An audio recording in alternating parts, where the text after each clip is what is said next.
என் friend வந்து ஒருத்தர் அர்ஜுன் சார்கிட்ட பாய் நல்லா இருக்குன்னு சொன்னாங்க.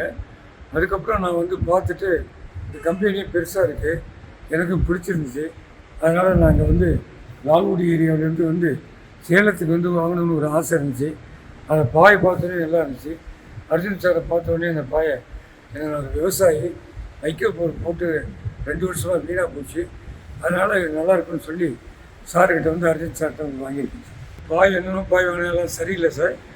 ஆனால் இந்த பாய் வந்து எனக்கு மனசுக்கு எல்லாம் இருக்குது, கலப்படம் இல்லாமல் நல்லாவும் நிற்கும்னு சொல்லி என் கூட்டாளி ரொம்ப சொன்னார். அதனால் அதை நம்பி நான் வந்து இப்போ வாங்கியிருக்கேன். பாயும் நல்லாயிருக்கு, என் மனசுக்கும் பிடிச்சிருக்கு. நான் வைக்கோல் போகிறதுக்காக தான் மெனக்கெட்டு ஒரு 100 மைல்லேருந்து வந்து இதை வந்து வாங்கியிருக்கேன் பாய். அதனால் இங்கே வந்து ஒரு விஷயம் நல்லாயிருக்கும், பாய் நல்லா இருக்குன்னு நினச்சி வந்து வாங்கியிருக்கேன்.